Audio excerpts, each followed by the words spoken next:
So my name's Jeff Knopf. I'm the chair of our master's degree program in non-proliferation and terrorism studies. And I'm taking my turn in the moderator's seat here at the James Martin Center for Non-Proliferation Studies. And I'm very pleased to welcome our speaker for today, Leo Kay. Leo is currently a PhD student at King's College London, where many of us have many friends and people we've done projects with together, but he did not come all the way from London for this. He's spending 6 months up the road from us at Livermore at the Center for Global Security Research up at Lawrence Livermore National Lab. I met Leo for the first time earlier this year when he came to a talk that I gave up at Stanford, and he came up and introduced himself and said that he's currently working on a project using large language models to try to model the three-way nuclear deterrence interactions that might emerge between the United States, China, and Russia. I said, that sounds interesting. Why don't you come down and give a talk? And Leo very kindly accepted the invitation. So with that, I will turn the floor over to you. I can't remember if I gave you any ground rules, but talk for 35 to 45 minutes, and then we'll do Q&A afterwards. And we have the room till about 1:45. Super. Well, Jeffrey, thank you so much for that introduction and for the opportunity to come and speak here. And thank you to everyone, both online and in person, for taking the time to listen to what I've got to say. So, as Jeffrey outlined, we first sort of met at Stanford, and Jeffrey was giving a very, very good talk all about the sort of what I like to call the empirical vacuum, which defines nuclear strategy and nuclear studies in general, which is that when trying to understand nuclear conflict, we are heavily dependent on esoteric and essentially empirically unprovable, we hope, theories. Because as Sir Michael Edward Quinlan, the late British nuclear theorist, pointed out, nuclear weapons have never actually been used in conflict since 1945. So everything we think we know about deterrence, about escalation, is based on a series of assumptions, which in and of themselves have no external validity. So going on to the substance of my lecture, the precise question within deterrence I'd like to look at is, the two-peer problem, the real defining challenge for the current decade and for future decades, I think, which is that for almost all of nuclear history, escalation and deterrence has been a dyadic affair. That is to say, there's been the United States and then a single peer adversary with comparable capabilities. That is to say, the Soviet Union or Russia. And so, as I am sure you're all aware, the rapid expansion, variously termed as the nuclear breakout of China, has fundamentally changed this. And so this creates a real question because, as I say, we think we know about deterrence,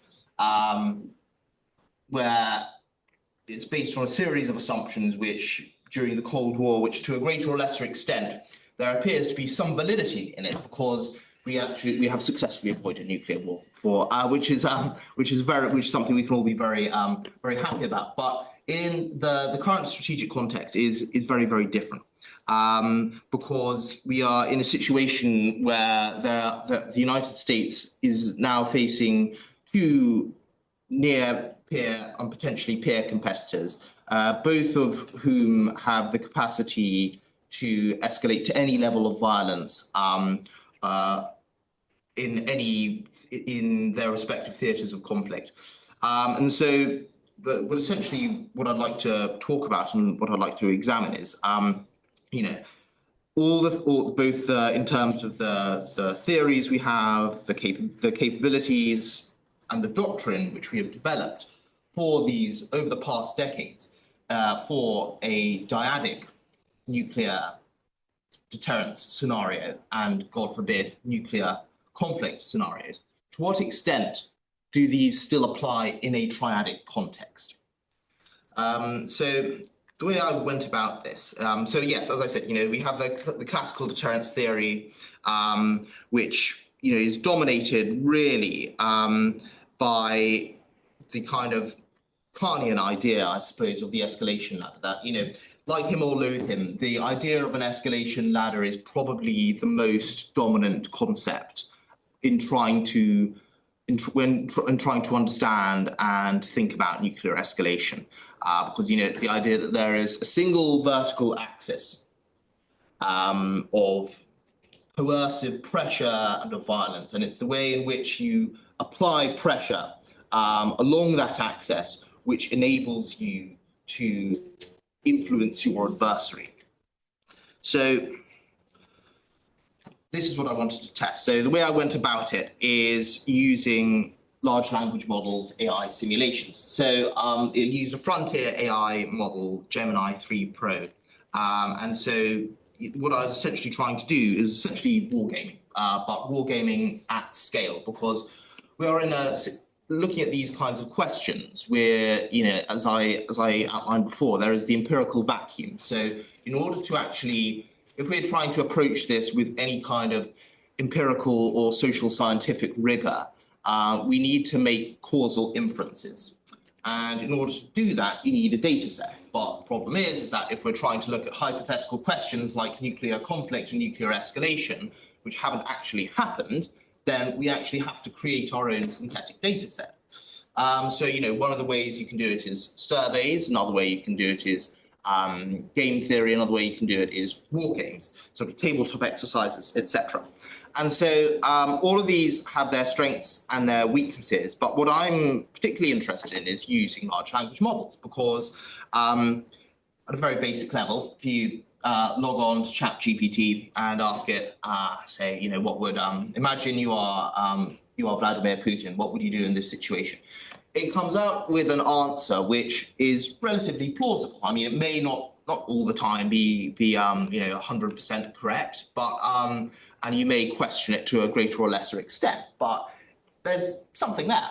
And so this is kind of what sort of drove my approach. And so, because the other aspect of when dealing with these models is that if you go back to ChatGPT, open a separate window and ask it exactly the same question again, it'll give you a similar but slightly different answer.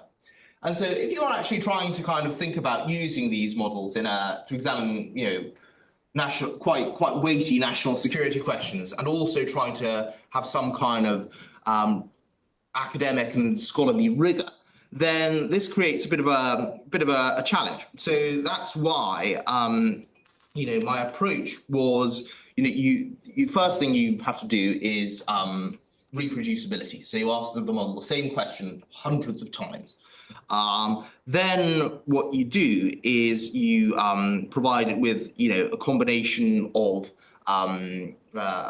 both a corpus of text which you want it to refer to. So you need to make sure that, because if you ask a model to try and break down a document for you, it sometimes identifies irrelevant information, introduces extraneous concepts. So you want to give it a specific corpus of data on which to base its reasoning. And then finally, you give it what I like to call a decision-making architecture. So I'm saying, well, you're trying to consider this situation and simulate this scenario. I want you to bear in mind these factors, and I want you to illustrate. I want to be able to trace exactly how you have come up with these outputs. So that's what I did. You have the data set with the sort of 1.3 million words of text, combined with quantitative data points, and this creates evaluating, because essentially the quantitative data points come from how you ask the model to give you some kind of numerical idea of how it weights the relative importance of different factors within its decision making. So this created a sort of massive data set. And what the key point about why using these models and how valid they actually are is essentially what they're good at. The clue is in the name. So it's large language models. So they capture the correspondence between language and strategic action in a way which is fundamentally different to, but actually mirrors quite closely human decision making. So that's kind of the principle behind it. So what I wanted to do was, look at this three-peer problem. And so, because it's a very powerful tool, because it means you can, if you're looking, so I briefly mentioned the other methodological approaches to exploring these kind of questions. So you can do a war game, tabletop exercise. So you get a few dozen experts together, 2 dozen experts, trying to work out how you identify a scenario and trying to work out how things, how things would play out. And so that's great, often because, these experts really know what they're talking about, but you can only ever examine one scenario once, and it takes a long time to organize. And at the end of the day, you've got there's a real problem about the generalizability of your findings. So you can, try and run it again, but even then there are constraints, just the sheer number of experts, and so you can only really, it's quite limiting. So what essentially the large language models offer is that you can do things at scale, and you can adjust the parameters of any given scenario to see what the critical variables are and what the causal instruments are and how dynamics change and how outcomes can potentially change. So that's what I did. So the basic scenario was a high intensity conflict in both the Euro-Atlantic and the Indo-Pacific theatre. Looking at it begins with Russian theatre nuclear use in Europe. The United States then responds, and then China potentially responds. And so it sort of there were about 6 turns, and then we had sort of treatment. So you have a baseline based on the sort of most likely projected doctrines for capabilities for the year 2035 based on the latest open source data. And then we sort of vary things to see what would shift the dial. So looking at things like capabilities, different doctrines, and also different damage limitation strategies, which was above all about the sort of prioritization of different theaters. So if there's a dual conflict in multiple theaters, what happens if the United States piles resources into the Euro-Atlantic, or piles into the Indo-Pacific, or tries to maintain dominance across all theaters simultaneously. So that's what we're looking at. And so the results were quite interesting. So the basic finding is that, when thinking about deterrence, as I said, we've got the Carnian escalation ladder. And so what my main takeaway is that that doesn't really work in a two-peer context, in a triadic deterrence situation. It's much more like, really, you have to go into complexity economics, actually. And it's much more like a feedback loop, because, the key point is that in a dyad, it's A versus B, action, reaction. But in a triad, the reaction of B simultaneously influences C, which can also influence B and also A as well. And so it becomes far more complex. And so the best way of really drilling down into the key causal mechanism within this, and what differentiates it from a purely dyadic strategic interaction, is that any action taken against another actor or taken against an adversary also has an indirect effect against the second adversary, essentially.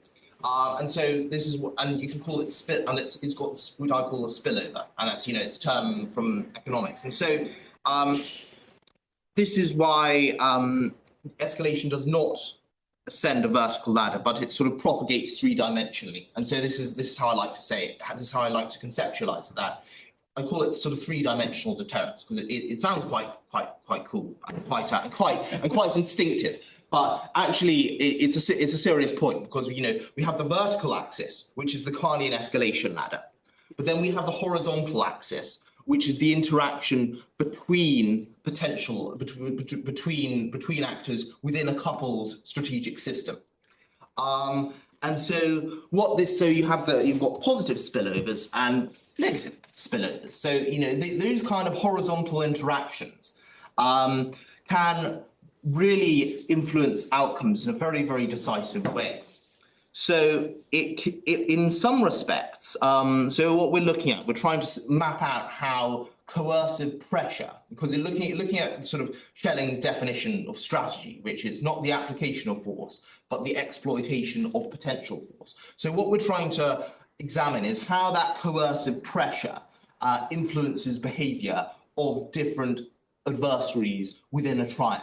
So what we found is, so looking at the scenario, is basically what happened is that, so it begins with Russian first use.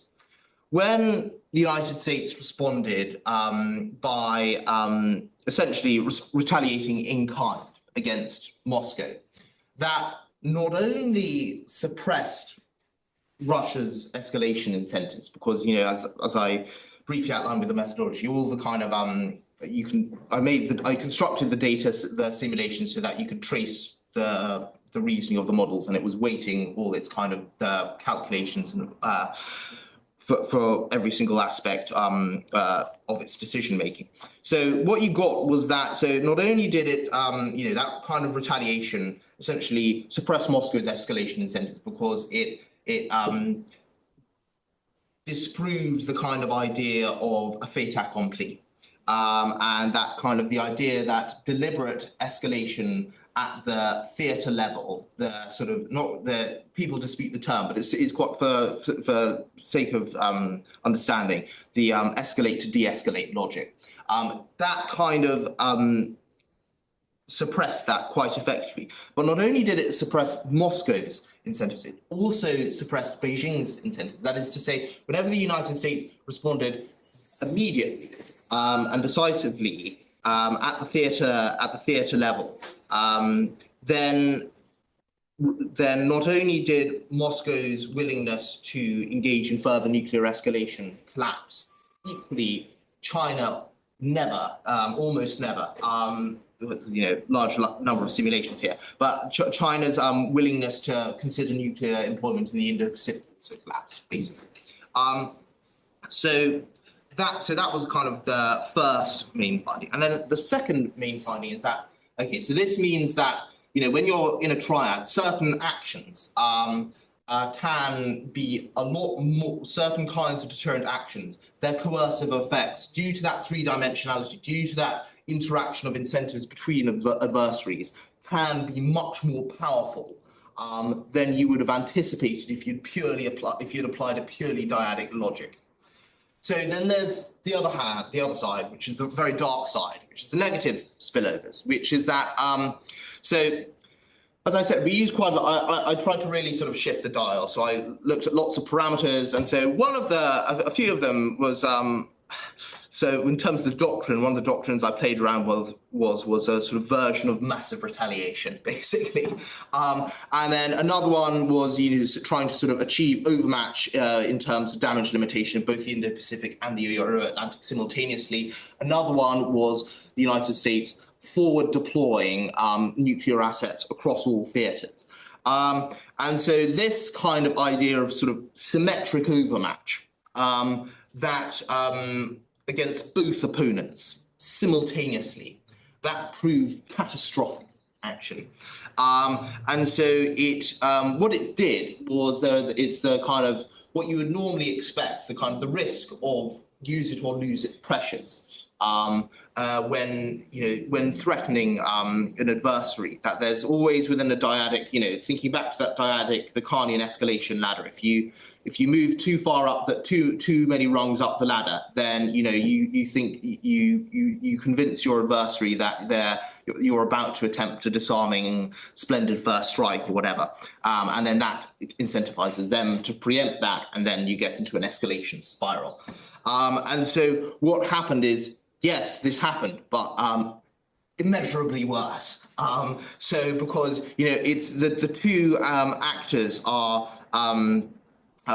essentially recognize that there is a shared threat, and therefore it is within their interests to escalate in tandem and as destructively as possible, because if they do not do that, then they risk it being individually defeated in detail.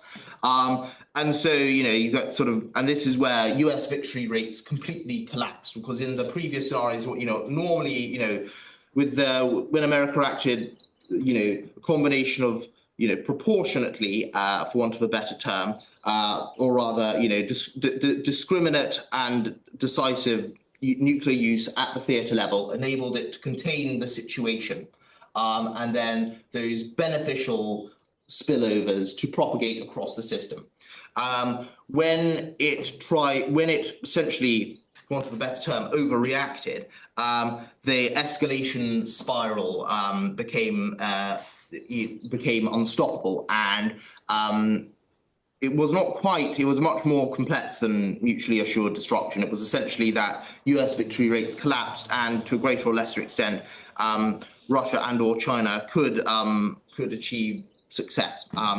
So what happens, so kind of as I say, the main point about these simulations, which I didn't want to get too much into the detail because I went through a lot of potential parameters and a lot of complexities, and over 1 million words of output.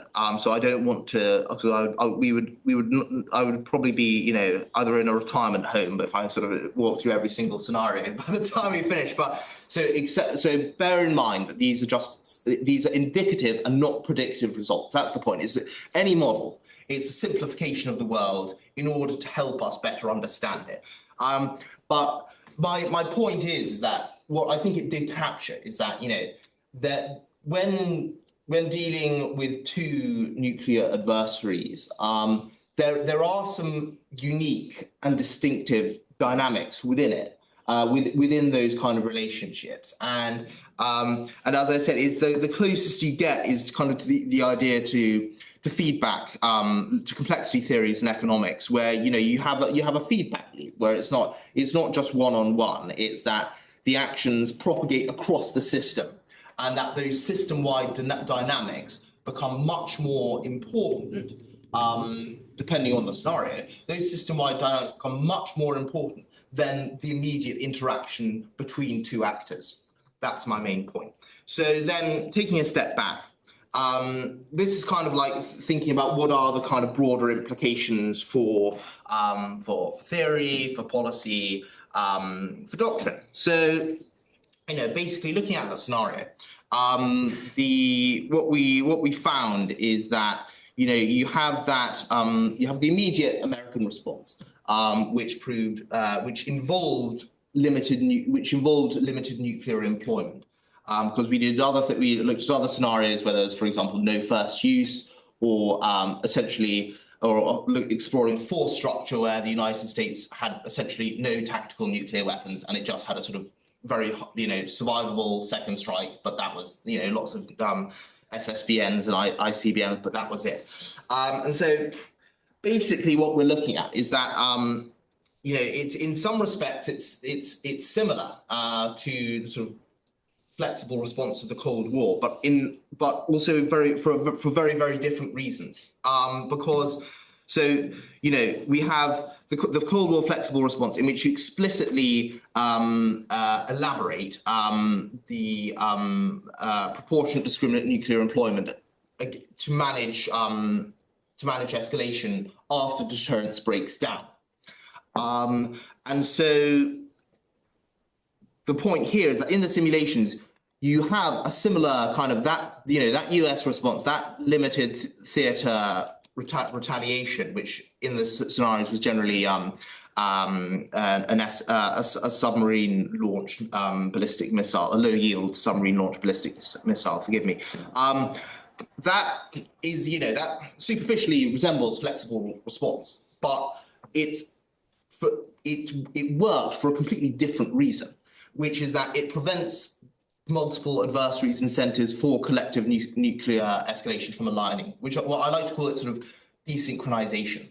And so what the kind of broader sort of implication of that is that, it's not only you need to have that limited nuclear option in case deterrence breaks down, to essentially make sure that there's to deny a single adversary the ability to achieve escalation dominance through a sort of non-strategic nuclear employment fait accompli. But the reason why is because it's the cross-theatre incentive effects. And so what I like to call it is essentially the idea of, a strategy of asymmetric overmatch, where in terms of thinking about the capabilities and the doctrines, within a sort of two-peer context, if deterrence breaks down and you're trying to manage escalation, what you have to do is, what these results indicate is that managing conflict and having the optionality of limited nuclear capabilities at the non-strategic level is fundamental to preventing escalation from propagating across the system, because it's a coupled strategic system. And so I like to call it, it's a circuit breaker effect, basically, that within a coupled system, the utility of non-strategic nuclear weapons is about preventing the synchronized alignment of multiple adversaries. The idea that that there is an opportunity of generating a fait accompli and prevailing through limited nuclear employment. It becomes fundamental within a triadic setting to be able to contain, to have the optionality at the non-strategic level to contain hostilities at the theatre level immediately after adversary nuclear use, to prevent a much broader and much more catastrophic conflagration, essentially. And so yes, I mean, so the kind of the main takeaway then is that, going back to where we were originally, we always think about strategy instinctively in the West. Strategy, we conceptualize it in dyadic terms because we all, the fundamental strategic text and strategic narrative which we all grew up with is, of course, the Iliad, and then Greece and Troy. And then we move on, or Hellas and Troy, and then you move on to Thucydides, Athens and Sparta. Then we move on to Clausewitz, who famously described strategy as a duel between two wrestlers. And then we have, and then we go all the way to the Cold War, and we have Herman Kahn, and even Thomas Schelling. I mean, the whole kind of, if you read his stuff on game theory and bargaining, it's always one-on-one. It's always a fundamentally dyadic scenario he examines. So basically,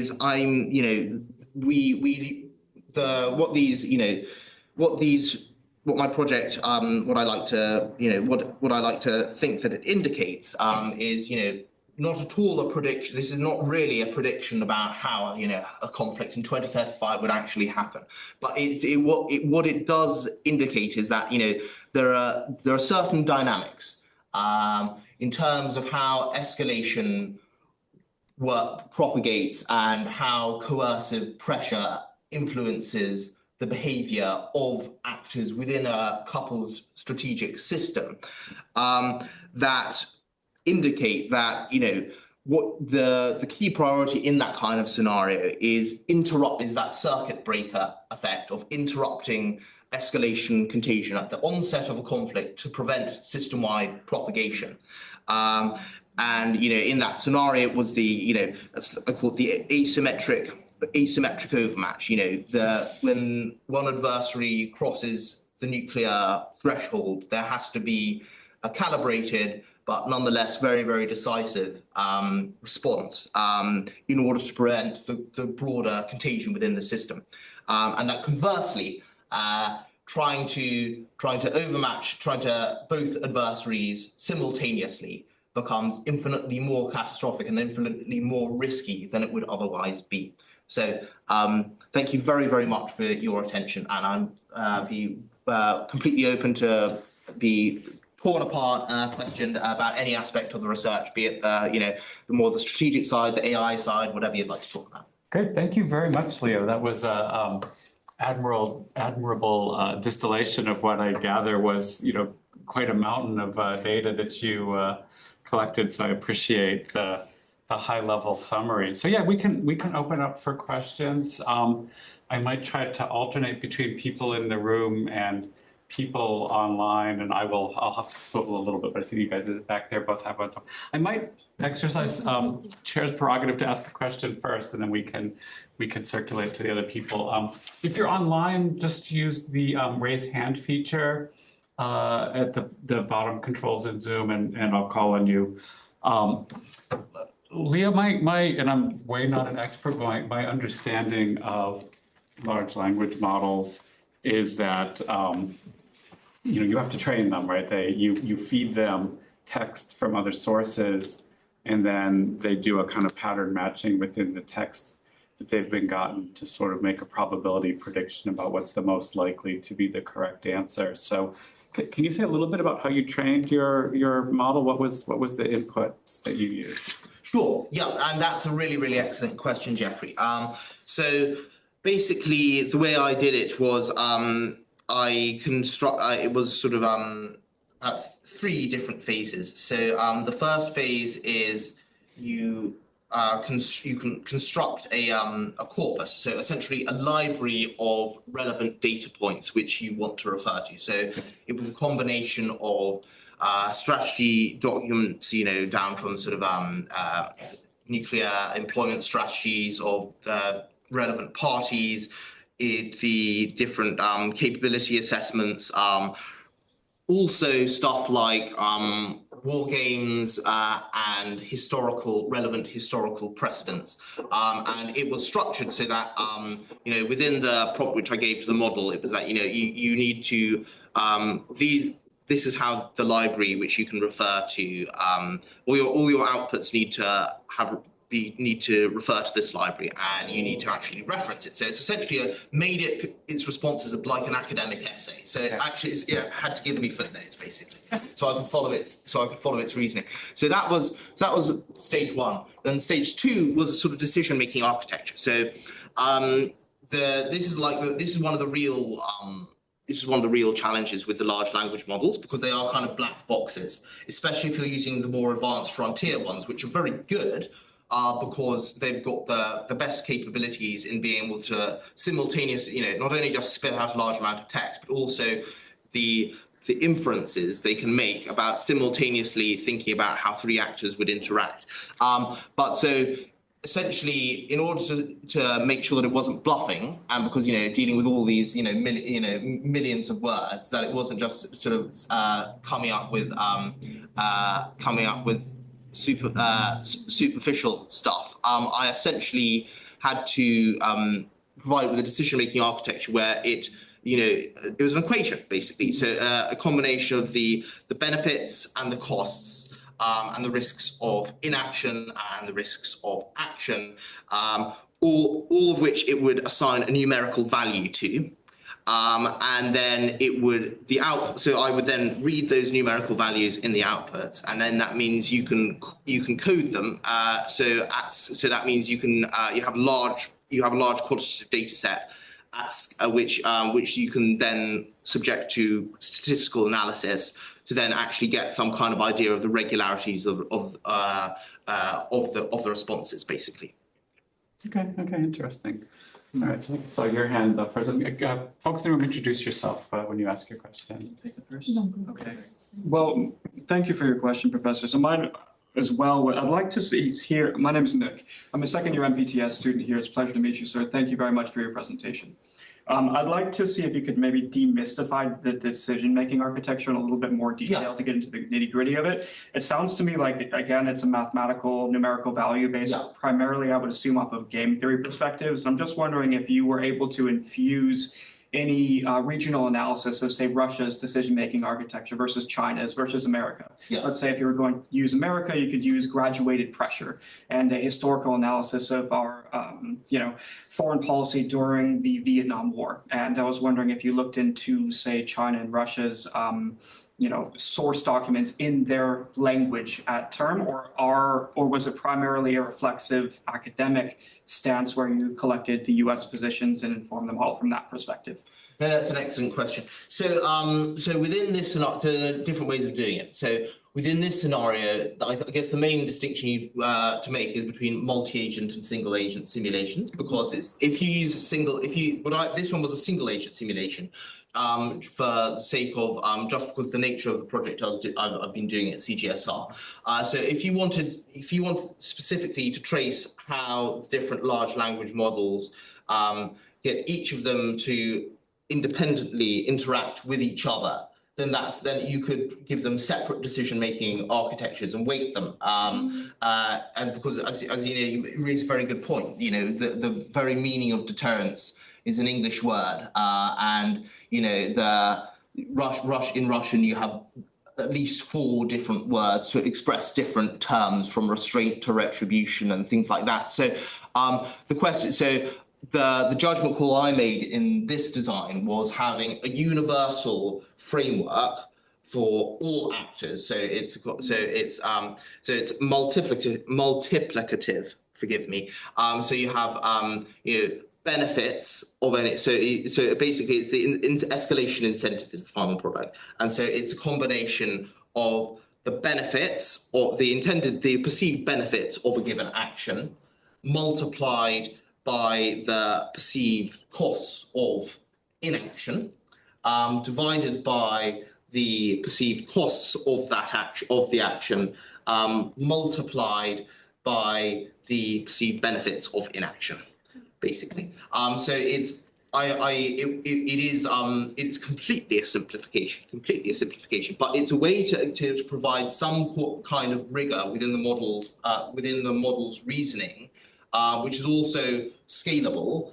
And what you do, and in order to introduce that subtlety of the different behaviors of different actors, that's where the corpus, that's where the library comes in, because you say, look, this is actually this is how these are historical examples of how Russia, China, etc. actually have made decisions and what their actual doctrines are. So you did use Chinese and Russian language sources to build translations of them. Yeah. Okay. And I think Scott Sagan online has got a question. Yeah, I was going to call Scott next. So yeah, feel free to unmute yourself, Scott, and ask your question. Great. Can you hear me? Yes, we hear you fine. Great. Well, thanks, Leo. So perhaps I just didn't follow this, and if so, if you could explain this more. You're trying to measure and estimate how China would what inference China would get from a U.S. response to Russian aggression or Russian first use. And I understand that's quite logical, that if the United States responded in kind, that might increase the estimate that the U.S. would respond in kind to a Chinese similar action, right? Yes. But it seems to me that the Chinese interpretation of what the United States would do against China would be not just a inference based on what the United States did in the Russian scenario, but also what the consequences, what the outcome of that would be. So I would think, for example, if Russia then responded to a use in kind with a further escalation, and the United States backed down, that would make China think, oh, the U.S. will back down in the future against us. It may not be in the first round, but it may be in the second round. While if Russia said, okay, we misjudged the United States and we will now revert to conventional force only or accept a ceasefire or something, that would be a very different interpretation that China would have next time around. So is there evidence that what you're getting at is based on multiple? I don't like the term escalation ladder, and I think it's great that you're questioning it in this third dimension. But are the LLMs taking into account this iterative process? And is it the second use or the third use or the fourth use that is determining what China would interpret? No, that's thank you, Scott. That's an excellent question. So essentially, within the scenario, it generally played out according to the latter iteration which you're referring to, which is that US responds in kind, and then Russia backs down conventionally because it's already at the point of conventional facing conventional collapse. Right.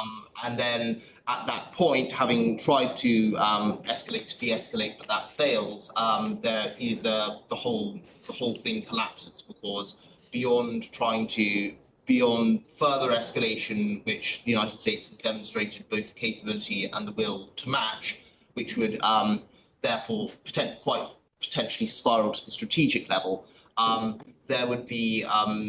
there's no real prospect of prevailing in that regard. In terms of how the Chinese perceived it, essentially it was the idea that at one point the Chinese were simultaneously trying a contingency over Taiwan, and the question is considering a nuclear employment against a US carrier strike group or on US logistics hub on Guam or whatever. And so essentially it was that within the United States, above all having used the SLBM, which the low yield SLBM, which is of course applicable in both, it's cross theater in application, so applicable in both the Indo-Pacific and the Euro-Atlantic. That essentially brought it off the table, and in fact, the result. What's also important is that it's the distinction between escalation management and war termination. That one being primarily about deterrence, the other one being about compellence, and that this is why the sequencing is very significant. That the United States, having first demonstrated demonstrated to Moscow that it would match escalation, counter escalation essentially. That generated the asymmetric overmatch, that bargaining leverage, which it would then be able to convert into another form of coercive leverage and coercive interaction to compel war termination. That is essentially saying to Beijing, don't.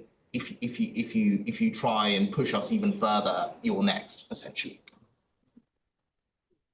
Okay, thank you. I just do think that not just the initial American response, but the Russian third step would be really crucial, and it'd be useful to think that through in multiple scenarios, it seems to me. Oh yeah, no, completely. And I mean, one of the alternative iterations is that Russia persists because that's why I did it at scale. Right. And so if Russia persists, then you do get that nightmare scenario where it's the kind of the synchronization and the alignment of adversaries occurs, and there it's within both Moscow's and Beijing's interests to escalate as quick as rapidly and as maximally as possible in order to preempt those in response to those use it or lose it pressures, in order to preempt either of them being defeated individually by the United States. Great, thank you. Thanks, Scott. Well, it sounds like, the nice thing about building these kinds of models and using this methodology is that you could keep running trials and build more parameters in. So Scott's got a useful suggestion for you there. Endlessly. Yes. You also had a question, yeah. Yes, thank you for your presentation. I'm Beatrice. I'm a fellow at CNS for a couple of months. I was obviously your results are for the US, but I was wondering do you think that any of the conclusions could be can be seen as general conclusions? Like, for example, if you applied it to India with Pakistan and China, do you think some of the results would be similar, or is this very specifically for the US, China, Russia case? Yeah, no, that's a very good point. Thank you, Beatrice. So essentially, yes, you would have to. It depends what level of rigor you want. But so, for example, I still, having that base decision-making architecture. That's kind of, I developed that having previously run a similar exercise last year, looking at U.S.-China escalation dynamics in Washington, D.C. with the Heritage Foundation. What I did was I had a series of AI simulations, then a human war game, and then further AI simulations to adjust the parameters. So that's kind of how I developed it. And so I think that decision-making architecture, it's a simplification, but it's quite useful for running these kinds of scenarios. However, as you say, there's the whole looking at other regional interactions with distinctive capabilities and distinctive doctrines. There, I think you would very much have to develop your a separate corpus, a separate library to kind of fully capture that. But I have to say that when looking at the results, because of course I did a test run of the whole thing without that corpus, and the results were very, very different. So and they're very deterministic and very complex. Basically, what happened is that the United States always won. Basically, is what happened if you didn't have the corpus. But once you kind of introduce that, introduce that kind of level of complexity and granularity, you start to get some very, very interesting results. Thank you. Other questions in the room or online? There's a question in the chat. Could you read it for us, please? It should be on there. Oh, okay, from Lars. All right, so in the Middle East, it's the United States and Israel against Iran. So do you think that's also, so it's a little bit similar to Beatrice's question. Yeah. Is this another triadic interaction that you could model? Yeah, well, that's really interesting. And I actually have been thinking quite a lot about the whole Iran contingency.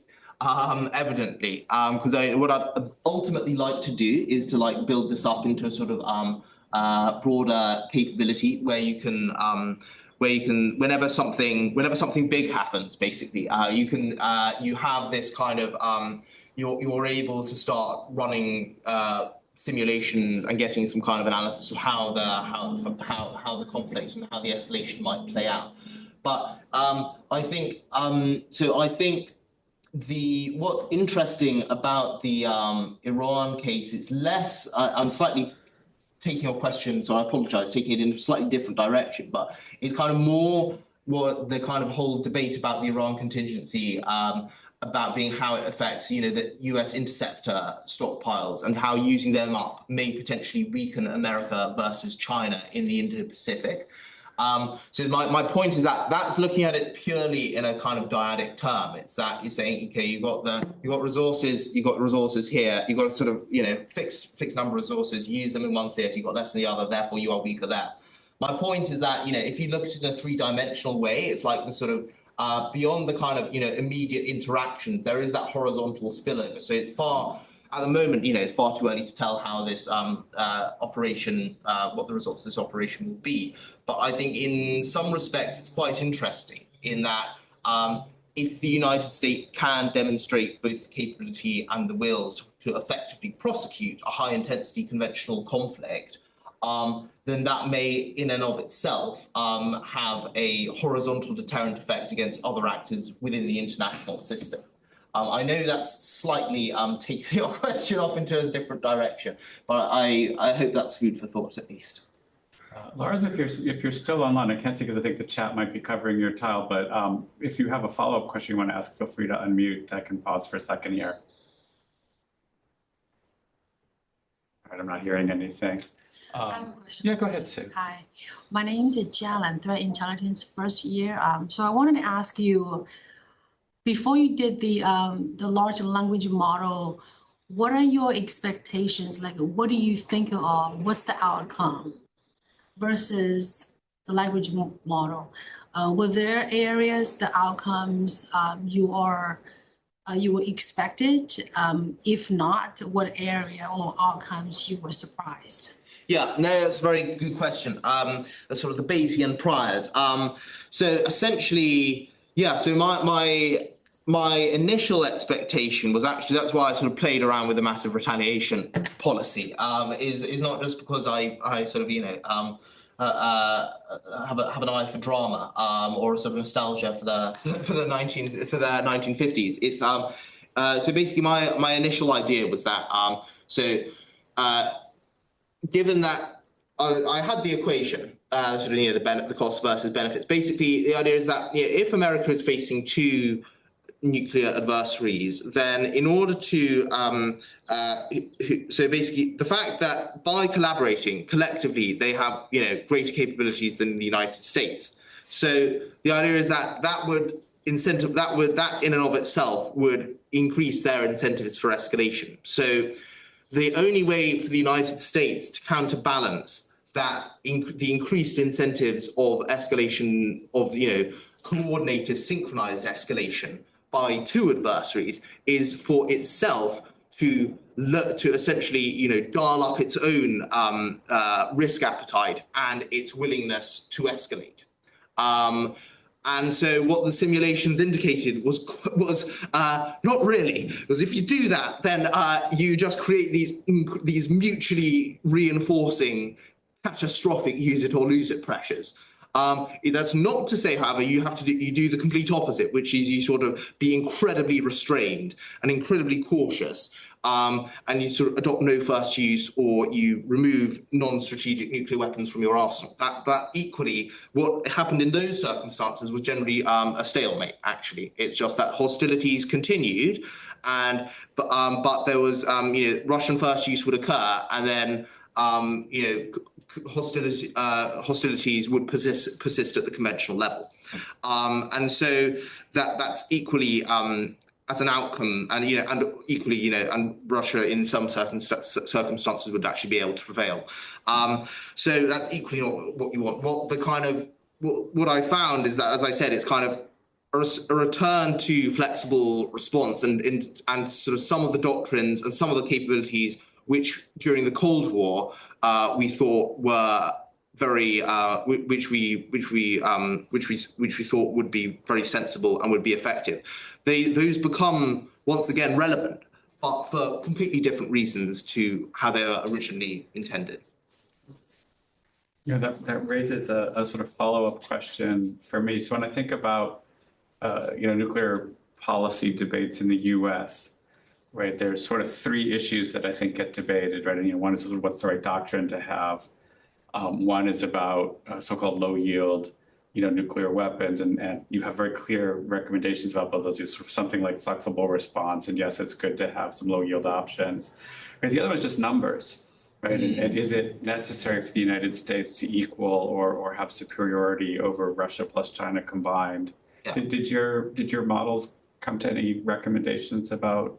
Did the numbers matter, or is it really just the doctrine and the yield capabilities? Once again, that's a really excellent question, Jeffrey.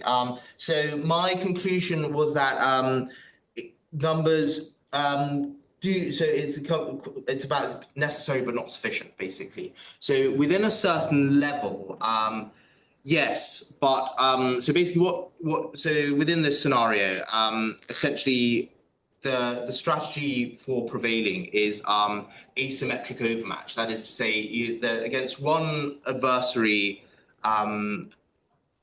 responding to nuclear first employment by one adversary, the United States would have to be able to achieve a calibrated, but nonetheless, and so limited, but nonetheless decisive level of escalation dominance following adversary nuclear first use.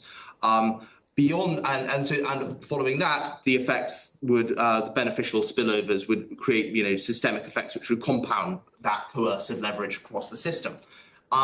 So that means, so in terms of being able to, of what that means, how that translates in terms of numbers, purely warhead by warhead, that doesn't, they're not that important beyond just having essentially what I call a sort of a sort of a firewall of sort of survivable second strike capabilities, because once things escalate to the strategic level,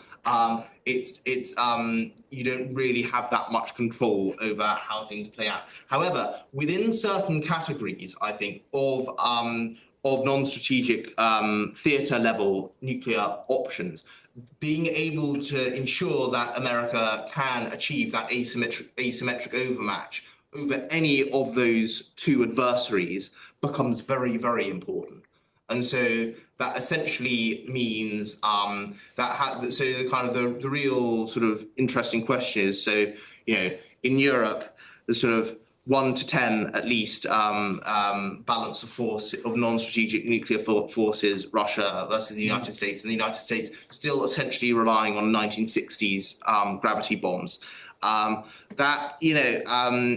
That raises some quite interesting questions. And equally, thinking about the slicker men, the low yield submarine launched nuclear warhead, and also the kind of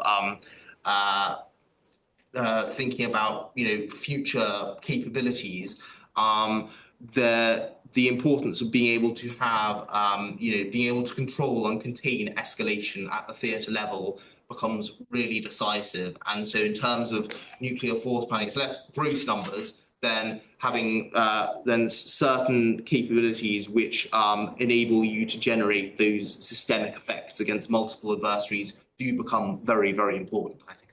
Okay, good, thank you. Any other questions? Going once, going twice, anybody online? All right, well, I don't see any more questions, so thank you again for a very thought-provoking talk, and everybody please join me in thanking our speaker.